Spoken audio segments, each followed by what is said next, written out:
کیا گیا. لوگوں کو نہیں بتایا کہ حسین ہے, لوگوں کو نہیں بتایا کہ خاندان رسول ہے. اب دمشق والوں کو نہیں پتا کہ یہ حضور کے خاندان کے لوگ. اعلان ہو گیا, تماشا دیکھنے کے لیے لوگ آ گئے, عورتیں چھتوں پر چڑھ گئی کہ دیکھیں جی باغی کیسے ہیں اور باغیوں کے سر کیسے ہیں, ان کو قیدی بنایا گیا, ان کے قیدی کیسے ہیں. ایک عورت وہ بھی چھت پر یہ منظر دیکھنے کے لیے آئی, بوڑھی ہے, ضعیفہ ہے, بہت زیادہ اوپر ہو چکی ہے, نظر بینائی کم ہو چکی ہے.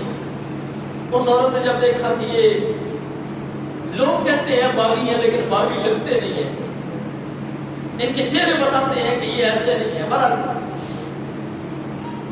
اس عورت نے نیچے اتر کر اپنے خادم کو بھیجا, نوکر کو بھیجا کہ جو ان قیدیوں سے پوچھو کہ پانی کی کسی کو ضرورت ہے, کسی کو کوئی کھانے کی ضرورت ہے, کسی کو کوئی چادر کی, چونکہ عورتیں نہیں تھی نا, کسی کو کوئی کپڑوں کی, لباس کی, کسی چیز کی ضرورت ہو تو بتائے, میں دے سکتی ہوں. اب بھی اگر لوگ علی کو مشکل کشا نہ مانے تو پھر الگ بات, اب بھی اگر حاجت روا نہ مانے تو الگ بات. یہ بات تب سمجھ آئے گی جب بات پوری کھلے گی. وہ عورت یہ سارے معاملات کر کے نا, تو سیدہ نے کسی نے پانی مانگا, کسی نے چادر مانگی, کسی نے کھانے کے لیے کچھ چیز مانگی, اس نے دیا جو کچھ, اس کے بعد کھجوریں دی, پانی دیا. جب سارے معاملات ہو گئے نا تو سیدہ نے فرمایا یہاں تو ساری دنیا تماشا دیکھنے کے لیے کھڑی ہے, اور تیرے دل کے اندر کیسے خیال آ گیا کہ پانی دیا جائے؟ تیرے دل کے اندر کس نے, یہ برین کے اندر کس نے بات ڈال دی کہ ان کو جو ہے وہ کھانے کے لیے کچھ دیا جائے؟ ساری دنیا تو باغی کہتی ہے, کوئی پتھر مارتا ہے, کوئی گالیاں دیتا ہے, کوئی کیا کر رہا ہے, وہ پانی لے کے کیوں آ گئی ہے؟ اس نے کہا میں بھی ہو سکتا ہے اسی طرح کرتی, لیکن میں مدینہ شریف 2 سال رہ کے آئی, میں مدینہ.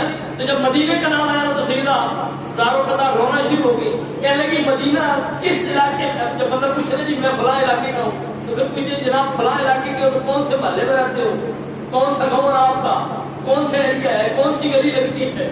تو جب اس نے کہا نا مدینے سے, میں مدینے میں 2 سال رہ کے آئی ہوں اس لیے یہ معاملہ کیا ہے. پر دوستو سوچنے کا مقام ہے, جو مدینے میں 2 سال رہ آئے اس کا اگر یہ کردار ہے تو حسین کے گھر کا کیا کردار ہوگا؟ برحال کہا جی میں مسجد نبوی کے قریب ہی رہتی تھی. انہوں نے کہا جی اچھا مسجد نبوی کے قریب رہتی تھی, اور کوئی نشانی؟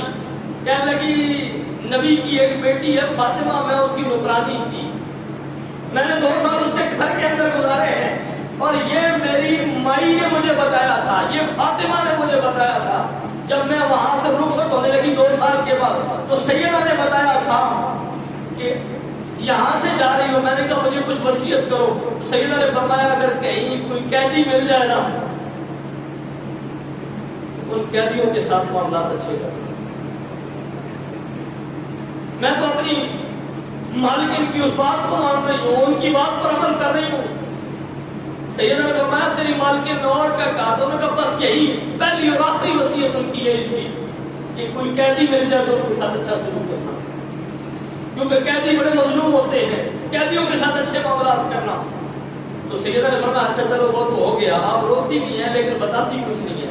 صبر کا عالم دیکھیں, یہ عورت ہے مرد نہیں ہے کوئی. حسین تو پھر مرد تھا نا, حسین تو پھر علی کا پتر تھا, شیر تھا. یہ علی کی بیٹی ہے جس کے صبر کا یہ عالم ہے, کچھ بتاتی ہوں. کہنے لگی اچھا پھر ہم سے کیا چاہتی ہو؟ تم نے ہمارے ساتھ اچھا سلوک کیا تو ہم سے کیا؟ اس نے کہا میں اور کچھ نہیں چاہتی, تو میرے لیے بس ایک دعا کر دو. کچھ سنیے, کہنے لگی ہے کہ میرے لیے دعا کر دو. سیدہ نے فرمایا کیا دعا؟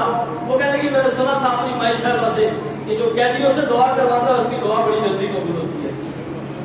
جو مسافروں سے, پردیشیوں سے, مظلوموں سے دعا کرواتا ہے اس کی دعائیں بڑی جلدی قبول ہوتی ہیں. آپ میرے حق میں دعا کر دیں. سیدہ نے فرمایا کیا دعا کروانا چاہتی ہو؟ وہ کہنے لگی جب میں مائی صاحبہ کی خدمت میں ہوتی تھی تو مائی صاحبہ کے 3 بیٹے تھے, 3 بچے تھے, 2 بیٹے تھے اور 1 بیٹی تھی. ایک کا نام امام حسن تھا. اب یہ ساری بات سیدہ زینب سن رہی. کہنے لگی ایک کا نام حسین تھا. اب چونکہ حضرت امام حسین بھی بڑے ہو گئے تھے, 57 سال عمر تھی, اور پھر سر بھی خون سے لپٹا ہوا تھا کہ وہ پہچانتی. سیدہ زینب بھی جوان تھی. تو کہنے لگی کہ میں نے ان 3 بچوں کو بچپن میں دیکھا تھا, اس حسن کو, حسین کو, زینب کو, اور میں نے سنا ہے کہ مائی صاحب بھی فوت ہو گئی ہیں اور ان کا بیٹا بڑا حسن بھی فوت ہو گیا ہے.